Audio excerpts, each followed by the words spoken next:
Hello everybody, it's Chibi, and today I'm going to be doing an anime review on Saika Pass 2, Episode 3. Now, this week's episode starts off with a very disturbing scene. I want to say, the beginning of this episode, I just did not expect it to start like that. Especially with this poor girl, I think her name is Shisui. Her eye was just yanked out of her socket. Like, it's yanked out, you see a bandage on her, and you see this dude Kamui, or Kirito Kamui. I don't know why the fuck he's called Kirito, I'll get into that in a moment. But anyways, pretty much, you see her eye is yanked out and on a machine. Now, this entire bit at the beginning has me fury crapping. I have a couple theories I do want to discuss. But I want to ask a quick question. I don't know how many episodes Saika Pass 2 is going to be. I personally do not know. I have heard off and on that it's either a 2-core or a 1-core. I've heard that it's going to be 11 episodes. I've heard that it's going to be 24 episodes. I've heard both back and forth. If anyone knows the actual number count for this series, please let me know in the comments below. I would really like to know because I have a couple things I want to discuss about that. I personally believe the villain and the villain's motives are already being revealed way too early. From my perspective, because you remember from the first season of Saika Pass, Makishima Shogo, how he was just being crafty, sneaky, and you know, how we were trying to figure out his motives and his face through the majority of the half of Saika Pass? Well, I felt like they revealed Kamui way too early. This is episode 3, and we already technically know his face, we kind of know his motive and what he's trying to do, and I understand exactly what is probably his ideology is. Now, I want to start off and talk about my theories before I get into talking about his ideology, talking about the other events of this episode, the death flags, certain things like that. Yes, there was death flags in this episode. Anyways, okay. At the beginning of this episode, you see this inspector, she's being tortured, with this kidnap. And this girl, Shisui, is getting tortured, and you see how she's just like, you know, in prison, okay? And the dude's like, here, I'll lower your Saika Pass for you. So you see it to where, you know, he sticks his thumb inside of her mouth and she bites down on it. Now, usually if you see someone trying to bite your fucking thumb, you would yank your thumb out. That's the obvious reaction any normal freaking human being would do. But he didn't do that, and it makes me question something. He said he would lower her Saika Pass, her color. And the question is, like, how? And then I started thinking, wait a minute. This is interesting. We do know this dude has like some form of chemical or drug he's given to people to make them go back into normal levels with their Saika Pass. And so, I thought, as soon as I saw him stick the thumb and you saw blood, we clearly saw the blood coming from his thumb into her mouth. I'm like, that's it. If you don't understand yet, I'm about to explain it. His blood can lower Saika Pass levels. He can lower those levels. I think it's his blood that can do that. And the reason why I think he can do that is because he's probably like Makishima Shogo. He's probably the exact same way. He probably has his Saika Pass never going down. He can do whatever he wants and it goes back down. And that's probably how he can give this to other people. If that is it, very interesting. Very subtle in this episode the way they did that, but it's pretty obvious if you look at the entire way it looked in this episode. Now, besides that, what was that eye for? We gotta question this. What is that eye for? Why did he need that inspector's eye? Now, there's a lot of reasons. This is the future. This is the future. Saika Pass has a lot of high-tech technology, as we have seen. And we do know that when someone, you know, has their, like, Saika Pass being checked by, you know, Sibyl system, when they grab their Dominator, their eyes shine. Maybe the reason why this dude is actually like he removed the eye from the inspector is because maybe he wants to use her eye to activate the Dominator. Or something else. Maybe the eye, he's using something along the lines of like how Sibyl system uses brains. Maybe he needs eyes for something. Because the eye was just, yeah, the eye was mutilated. So we'll just have to see exactly where that goes. Now, from the perspective of this episode, and from the theme and ideology I see with this dude, Kirito Kamui. Actually, no, I want to get into Kirito Kamui first. Why would you name a character? This falls in line with the scriptwriter. This has to be the scriptwriter that made the decision of the characters' names. That name, man. Every time I hear that name, Kirito Kamui, I'm like, you gotta be fucking kidding me. Okay? I'm not one to judge names, and you know, liking names is subjective. If I dislike a name, it's because I subjectively, just my opinion, I don't like it. Okay. But every time I hear Kirito Kamui, I'm either thinking of Kirito from Sword Art Online. I don't hate Kirito, but I mean, I shouldn't be remembering SAO when I am watching Psycho Pass. That's the big, like, no. That's the fine line you shouldn't fucking cross. And then when I hear Kamui, I'm thinking of Obito and his Kamui power. That's exactly what I'm thinking of. So when I'm seeing both of these, I'm like, you gotta be fucking kidding me. Like, no. I understand the Kamui part, because it's like an illusion, and it goes with, you know, the entire bit of trying to hide yourself like a ghost. I understand that, but the Kirito, no, fuck. Anyways. Okay, the ideology of Kirito Kamui, I'm just gonna call him Kamui. His ideology, from what I can understand, is kind of a little bit different from Makishima Shogo from this episode. From what I can understand from the episodes that have already been laid out, as we know, Makishima Shogo, his character, he went against Sibyl System, and he tried to start a stir because the Sibyl System did not recognize him. For instance, it would not recognize him at all. And he tried to be known. He was trying to be recognized. That's what Makishima Shogo wanted in the first season. Well, in this season, we have Kirito Kamui. He is actually trying to hide people, like the opposite of Makishima Shogo. Like I said, Makishima Shogo wanted people to be noticed. He wanted himself to be noticed. But this dude is wanting to hide people and turning them into ghosts, like invisible, trying to make the world invisible. So completely opposite ideology right there. Opposite ideology of Makishima Shogo. So very intriguing if you think about that. Now, necessarily, there's one thing I noticed about Season 2 of Psycho Pass already. And probably a bunch of massive fans of this series have probably noticed already, too. There is a lot of similarities in this season. That can necessarily be a good and a bad thing. There is a lot of similarities to the first season.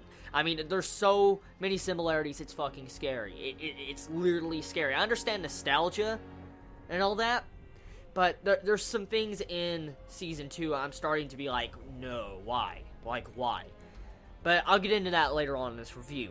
But still, finding out the ideology of Kamui, I was actually really happy to find out stuff about that. To see how his, you know, overall ideology of the perspective of trying to hide everybody is. And like I said, it goes along with, you know, the opposite of Makishima Shogo. And that connection, the similarities between that, like how they're opposite, just too damn close. Anyways. Moving past that entire bit of this episode, majority of this episode, I was questioning and wondering a couple of things. As we could see, from last episode, there was a WC engraved into our main female character's wall. Is being blamed for being crazy, like she's going insane.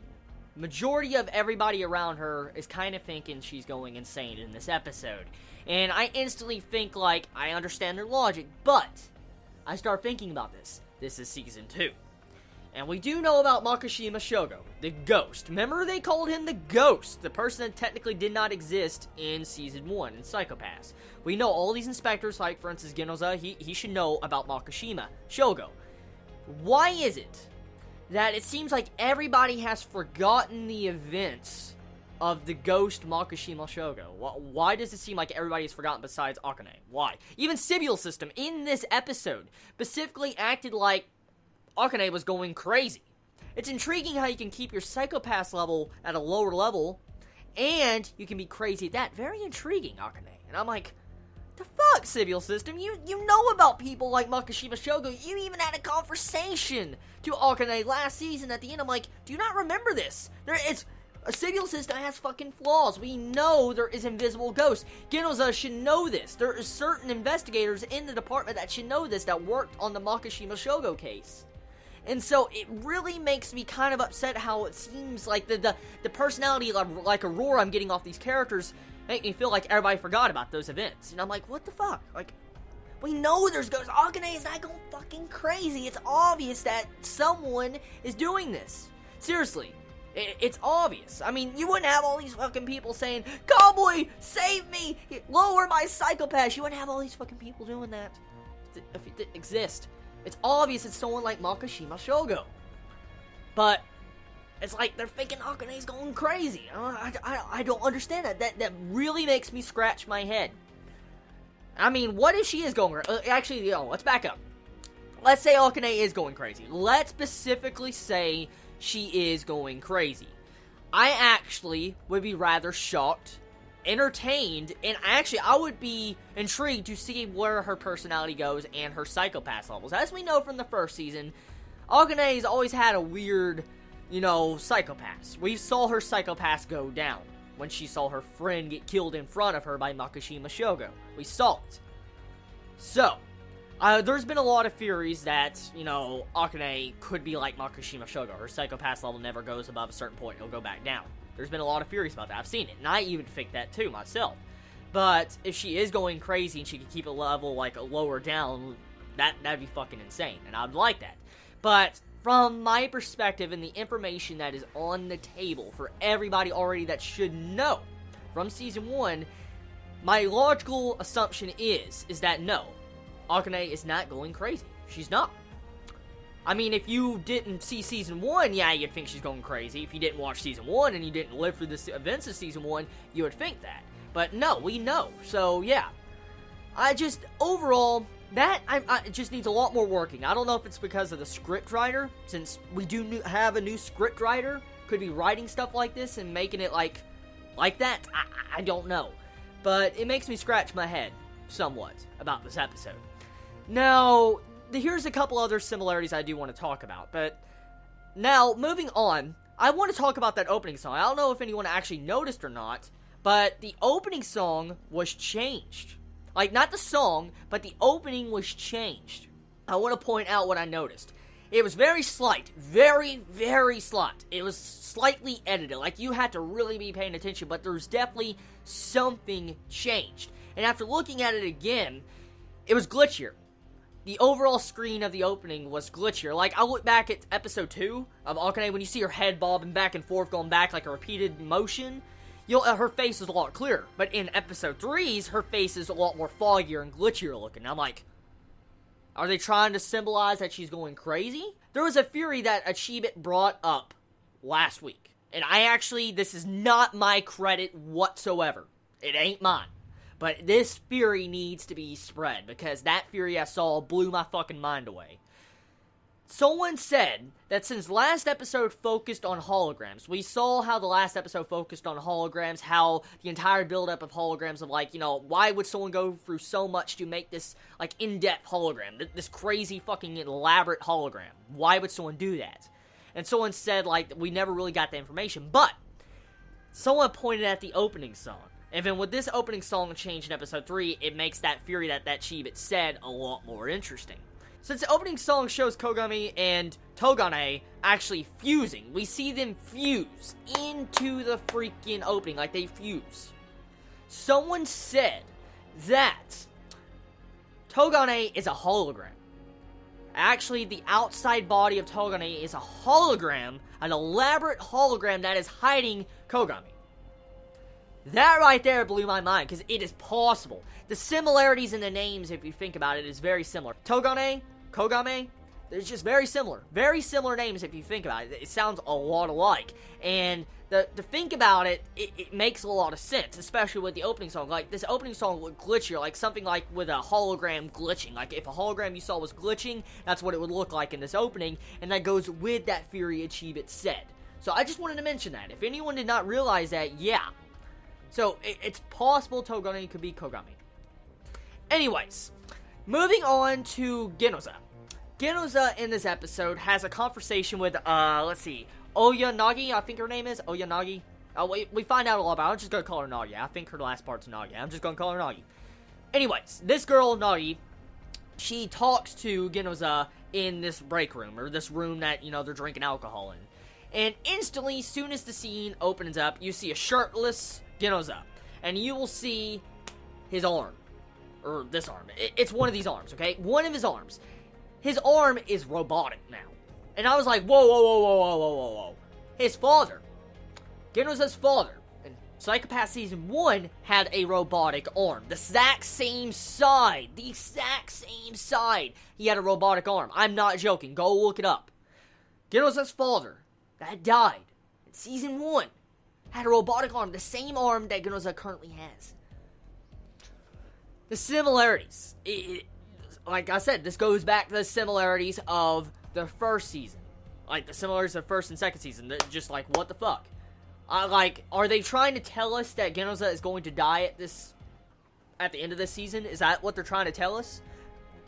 Because if that happens, I'm gonna be pissed. I really will be pissed, because the similarities are too fucking obvious, if that does happen.